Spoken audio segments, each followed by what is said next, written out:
Nós temos um próximo tema aqui.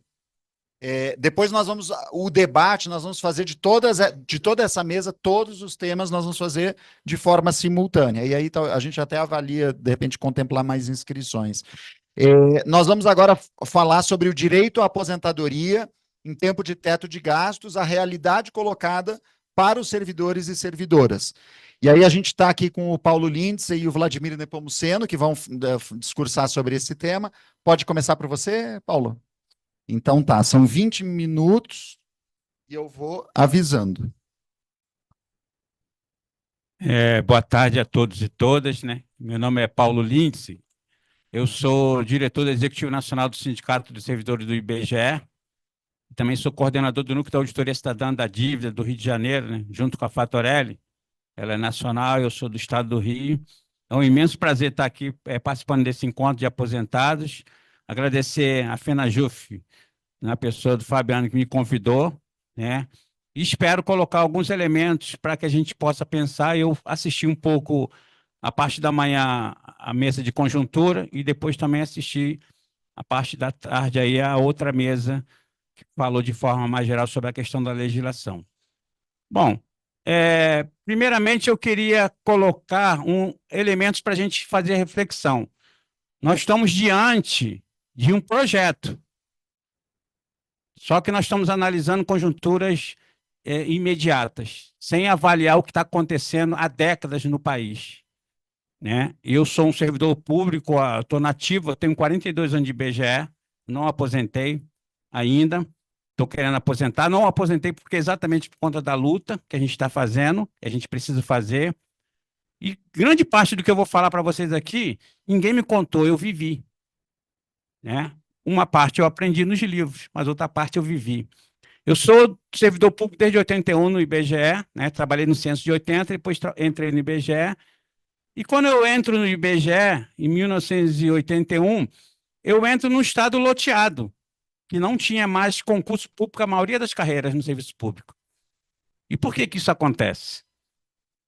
A gente vai buscar aqui um cenário que é histórico, né? É uma linha do tempo que vai construir o que nós estamos vivendo agora. Não sei se vocês viram algum tempo atrás, até um mês mais ou menos, eu acho, a Esther Dweck, a ministra do MGI, ela deu uma entrevista na CNN e falou que o governo está estudando o Decreto 200. O Decreto 200 é a primeira reforma administrativa de 1967 do governo militar. E ela falou que está pegando o que é bom do decreto, o que é ruim, e vão apresentar o ano que vem um novo projeto de lei para uma reforma administrativa infraconstitucional. Por que eu fui fazer esse resgate, buscar lá os anos de 67, no governo militar, né? Esse decreto 200 é a primeira reforma administrativa onde ele coloca as bases para o Estado gerencial, né? E elementos importantes são colocados ali dentro desse decreto, que nunca foi revogado. Tudo que eu vou falar para vocês aqui nunca foi revogado. A ditadura deixou um arcabouço legal que nós não prestamos atenção nele. E deveríamos prestar atenção, porque eles são base de tudo que está acontecendo aí. Nós não estamos falando aqui de uma coisa que foi colocada por Temer e por Bolsonaro, estou falando aqui de uma coisa que foi colocada por todos os governos que passaram aí da ditadura para cá. Tá? Cada um contribuiu com o seu tijolo, porque eu tenho uma concepção, para você construir um muro, começa do alicerce, mas você pode botar uma fileira de tijolo, um governo, o outro pode botar 10, o outro pode botar 20, mas todos colocaram a fileira do tijolo para ele subir até o topo. Em 1974, no governo militar, o general Ernesto Geisel, ele edita um decreto, o decreto 6185. Nós temos que esse decreto não foi revogado. E esse decreto, ele separa os servidores públicos em dois grupos, os inerentes ao Estado e o resto. O tratamento que é dado a nós tem um arcabouço legal, não é por acaso. E em 1970, nós temos a Lei 5645, que é a lei do PCC. Não é o primeiro comando da capital, mas é o plano de cargo da década de 70. E esse plano de cargo separa os servidores públicos em 10 grupos. Por isso que você vê tratamento diferenciado para determinados grupos, tem um tratamento A, e para o outro grupo tem um tratamento B. Esse decreto 685, que separa a gente em dois grupos, os servidores que eram inerentes ao Estado, aquilo que só o Estado fazia sem correlação no mercado, que está listado no decreto, diplomacia, repressão, fiscalização, advocacia geral da União e etc. Eles eram concursados, eles estavam regidos pelo regime jurídico, que era o regime da Lei 11.711, da Lei 1711, né, dos anos 50, e poderiam continuar sendo concursados. A admissão deles era pelo concurso. E os demais era pela CLT. Então, quando eu entro no Serviço Público Federal em 81, no IBGE, eu entro exatamente na CLT. E como é que isso acontece? Porque antes nós tínhamos os servidores estatutários pela Lei 1711. E esse decreto, ele coloca elementos importantes, porque como ele nos separa, ele possibilita que os trabalhadores que foram admitidos pela CLT, né, que poderiam ser admitidos dali para frente, fosse colocado o estatutário da Lei 1711, pudesse migrar para essa nova condição. Então, todos os estatutários da Lei 1711, que não era esse inerente ao Estado, poderiam migrar para a carreira da CLT. Quem não quis migrar, poderia escolher, mas ia ficar numa condição. Sabe qual é a condição? Chamado CAPEX, quadro de extinção. Quadro de extinção. Não esqueçam disso. Esse decreto não foi revogado e nós estamos caminhando para o mesmo processo.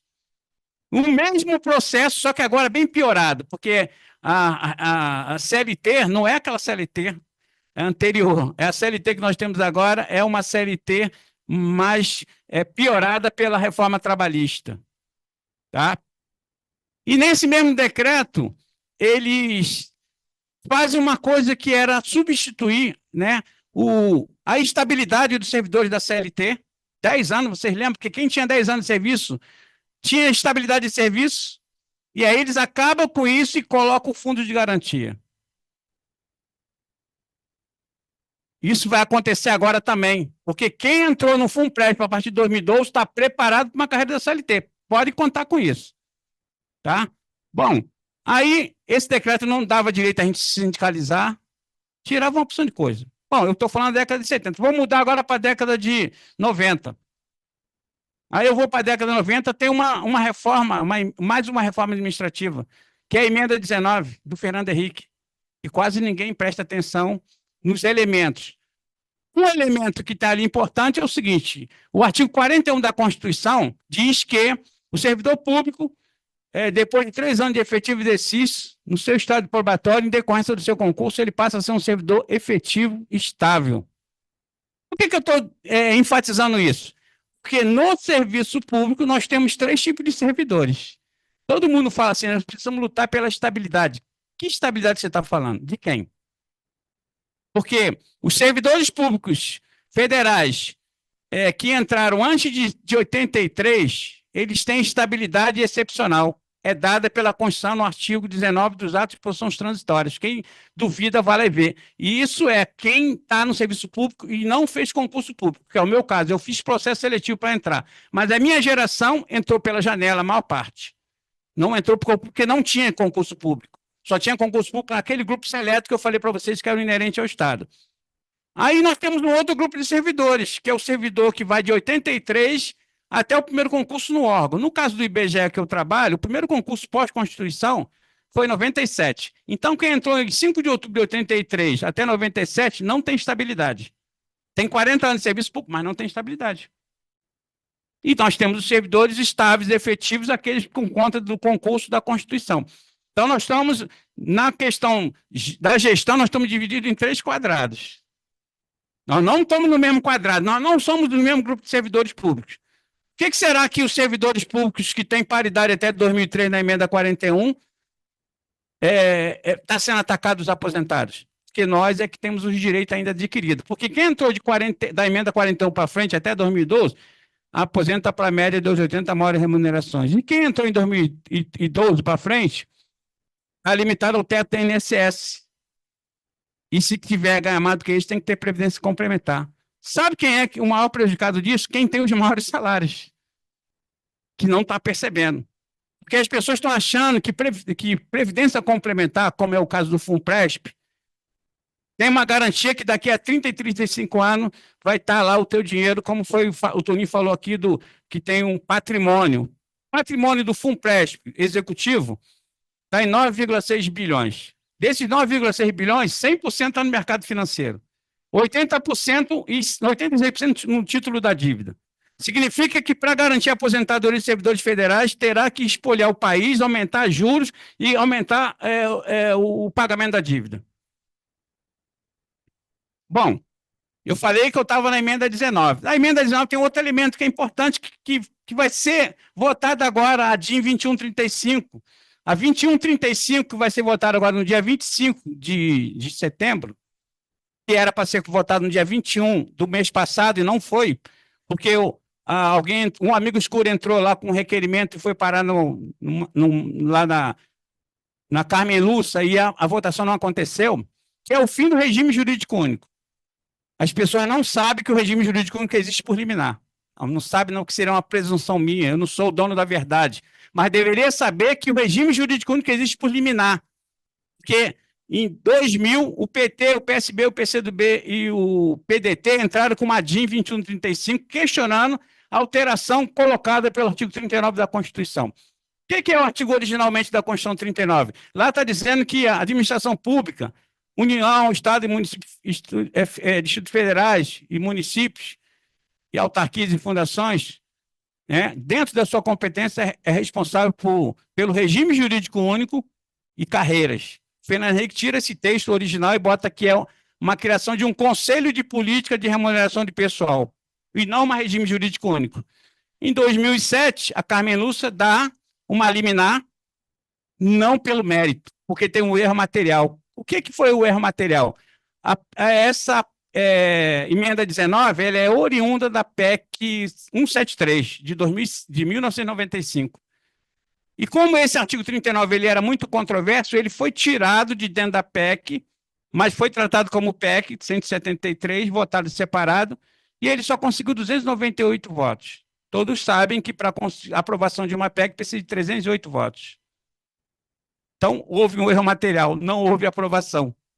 Só que ela deu a liminar. Agora, esse julgamento não é pelo mérito, é pelo erro material. O Gilmar Mendes, aquele que todo mundo estava falando aqui de manhã ou de tarde, diz que não tem erro material, porque o relator dessa PEC 173 era o Gatangorá. Sabe quem é o Gatangorá? Era o Moreira Franco, lá do Rio de Janeiro. O apelido dele era Gatangorá. E o Gatangorá, ele fez uma manobra, porque como não conseguiu a votação nos 2 turnos, ele faz uma manobra. O que ele faz? Eles pegam, junto com o grupo dele lá, criam um documento substitutivo, leva na comissão especial, vota, aprova, leva no plenário, vota em 2 turnos, e aí não tem erro material mais. Então, agora vai ser disputa. Tem erro material ou não tem erro material? Se o Gilmar Mendes ganhar, o fim do regime jurídico acabou. E o que é o regime jurídico único? O regime jurídico único é uma escolha que a administração faz. A União escolheu o estatutário, mas se não tiver obrigação, ela pode usar outro regime. No caso do IBGE que eu trabalho, são 10 mil trabalhadores, 6 mil são temporários. 3.900, 3.800 aproximadamente estão nativos. Né? E o pior, há um mês, o presidente do IBGE criou uma fundação IBGE+, que poderá captar recursos para financiar o IBGE. E isso vai se alastrar pela administração pública, pode ter certeza. Isso já tem nas universidades, que a menina dos olhos da universidade é exatamente as fundações públicas com dinheiro privado, privado com dinheiro público, e isso agora chega no IBGE e deve alcançar outros órgãos também. Né? E aí a gente vai caminhando, né? Eu estava em 1998, na emenda 19, né? Coloquei alguns elementos aqui para vocês analisarem. O que eu estou falando para vocês aqui é um projeto. E o que eu estou falando aqui, nada foi revogado, está tudo aí. Então, quando a gente vai discutir conjuntura, vamos discutir o passado para você chegar no futuro, no presente e no futuro, senão tu não vai conseguir avançar na compreensão do que está acontecendo. E o que está acontecendo é muito grave, porque a maioria das pessoas não tem a consciência do que está acontecendo. Balmer, a companheira falou do envelhecimento, Balmer, né? No livro dele lá, da Sociedade Líquida, ele fala, a minha geração construiu, né? Tenho meus filhos e netos, nós ajudamos a construir exatamente essa geração que pensa na individualidade. Essa era a geração da sociedade líquida. A sociedade líquida, o líquido, é uma coisa que se adapta a qualquer coisa que você quiser. O sólido, não. Então, para você conseguir colocar uma sociedade líquida, você tem que destruir tudo que é sólido. Você vai destruir relações de família, amor, relações de trabalho, a relações de amizade. Aí você vai construir uma nova sociedade líquida, que você vai construir de acordo com a conveniência que você quiser. Bom, aí a gente foi para o, né, estava em 1998, aí fomos para 2012, né, que foi a lei 12.618 que criou o FUNPRESP, a Previdência Complementar. A Previdência Complementar, ela é oriunda de quê? É oriunda lá exatamente da reforma da Previdência, depois, antes ela já foi lá na reforma de Lula, em 2003, na emenda 41, que ele pensou, mas não executou. Em 2012 ela foi executada, e o Bolsonaro piorou a situação. 2015 tem uma outra situação que quase ninguém fala, que é a Lei 13.135, que é a alteração das pensões. Não é do recebimento, é da quantidade, porque a nossa pensão até 2015, quando a Dilma altera, a nossa pensão era vitalícia. Dessa lei em diante, ela passou a ter critérios básicos, 2 critérios básicos. Você tem que ter 2 anos de contribuição de casamento, união estável e 18 meses de contribuição previdenciária para deixar uma pensão. Aí você vai deixar, se você tiver até 21 anos, 3 anos, depois 6 anos. Aí o pior, que não tem discussão, aos 44 é vitalício, mas de 41 anos até 43 anos é 20 anos. E aí sabe o que significa isso? Significa que uma pensionista, aos 43 anos, se ela receber a pensão, aos 63 anos ela não vai perder a pensão. E eu não estou falando de 70 e poucos anos, nem de 90, nem eu estou falando de 63. E o pior, as pessoas não sabem. E não é regime próprio, regime geral e também o regime de pessoas que estão por invalidez. É todo mundo. Né? Então, são situações graves. Aí eu estava em 2015 e a gente vai avançando. Né? Nós temos vários elementos que a gente vai... Aí a gente vai chegar agora na reforma de Bolsonaro. E a gente vai fazer... Eu falo para o Fabiano, a PEC 06, ela não vai resolver o problema, ela vai ser só um paliativo. Sabe por quê? Porque na reforma de Bolsonaro, no artigo 149 da Constituição, que ele alterou, ele disse lá que tiver problema atuarial, você vai criar alíquota ordinária, você vai pagar a partir do salário mínimo, aí a PEC resolveria. Aí, quando você deixa o aposentado pagar, você vai ampliar ainda mais o problema atuarial, porque já tem problema atuarial hoje com o aposentado pagando, sem ele pagar vai piorar. E aí ainda tem uma outra situação, que é a alíquota extraordinária. Duvida que isso vai acontecer? São Paulo, Dória criou. Além dos 14 a 22, eles criaram uma alíquota extraordinária de 8%. Com um decreto dizendo que tinha problema atuarial. E tem uma outra coisa que ninguém falou aqui, que além da alíquota extraordinária, tem junto, simultaneamente, eu quero ver se vocês conseguem descobrir outras medidas. O que é outras medidas? Nós temos na Constituição um cheque em branco que pode colocar qualquer medida, reduzir salário, reduzir tudo que eles quiserem, benefício, tudo que eles quiserem, está lá. Outras medidas. Ou também vai ter um cara que tenha assim, um pensamento muito bom, ele vai poder pensar o que ele pode fazer como outras medidas. Não é a PEC, não é a PEC 32, não, é a emenda 19. Né? Aí, para finalizar, a gente vai para a PEC 32. Aí a PEC 32, tem logo no início da PEC 32, falando o seguinte, ó, funções permanentes do Estado poderão ser executadas por trabalhadores temporários. PEC 32. Servidores que têm funções que são obsoletas e não mais interesse da administração poderão ser demitidos. A emenda 19 propõe demissão de servidores públicos. Primeiro, acabar com 20% de cargos em comissões, o gasto. Depois, demitir servidores não estáveis. E depois, demitir servidores estáveis também. Ah, mas eu não tenho fundo de garantia, como é que eles vão indenizar? Eles pensaram nisso. Eles não vão deixar você morrer de fome. Lá está escrito que a cada ano de trabalho você vai ganhar uma remuneração. Eu estou falando de Constituição Federal. E eu estou falando do que está aprovado. Não é que vai ser aprovado, não. Então, lá no IBGE, todo mundo tem algumas pessoas que gostam de me chamar de Cavaleiro do Apocalipse. Mas eu não sou o Cavaleiro do Apocalipse. O que eu estou falando para vocês aqui é uma realidade que as pessoas não querem ver. Nós estamos vivendo a sociedade do avestruz. Bota a cabeça no buraco e vamos tentar resolver algumas situações. Para finalizar, né, agora nós temos aí a possibilidade de ter uma reforma infraconstitucional, né, que é que o governo já falou que não concorda com a PEC 32, certo? Porque é uma reforma constitucional, mas ele não é contra uma reforma infraconstitucional. O que significa? Que já estão fazendo? Portaria, decreto, instrução normativa, tudo está sendo criado. Inclusive agora a portaria sobre a questão da reestruturação da carreira. É a portaria 5227, que tem lá os critérios para a gente pensar em reestruturação de carreira. E aí vocês estão falando de reestruturação de carreira, a gente acabou de fazer uma negociação agora, que todas as carreiras do Serviço Público Federal executivos pediram reestruturação de carreira. E quais que foram que conseguiram? Nenhuma. O máximo que a gente conseguiu foi um reajuste salarial dividido em 2 anos, que no máximo chega aí para algumas carreiras, aquelas mais abastadas, a 27%. E a última coisa, se vocês pegarem a tabela, não sei como é que é a instrução da carreira de vocês, mas se vocês pegarem a tabela de remuneração do servidor público federal, são 63 órgãos. Dos 63 órgãos, 12 têm subsídio. E quem são esses 12 do subsídio?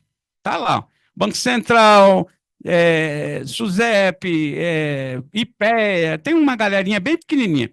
E essas mesmas carreiras que têm subsídio, também tem tabela de plano, cargo e salário, dentro do mesmo órgão.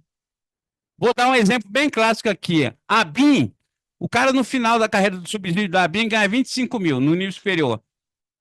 O trabalhador ou a trabalhadora do nível superior, no plano de cargo e salário, no final da carreira, ganha 11. Os dois são nível superior.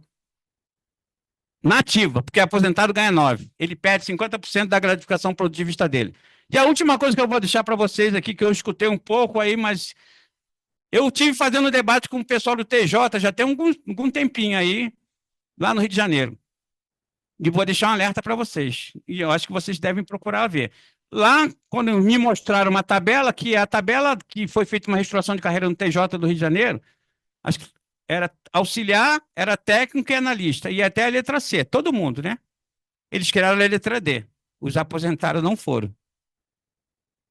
Tá? Então, tome muito cuidado quando alguém propõe um aumento de um padrão acima do que existe, porque pode não levar os aposentados.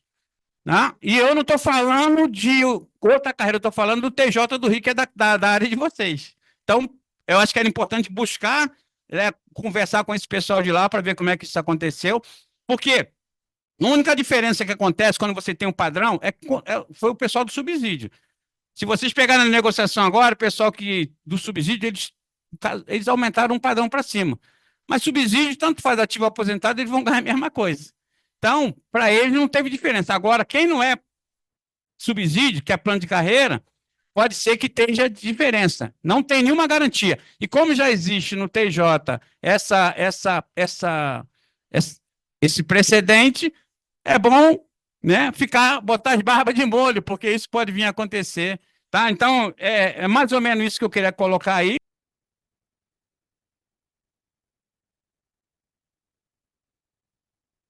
Obrigado, Paulinho.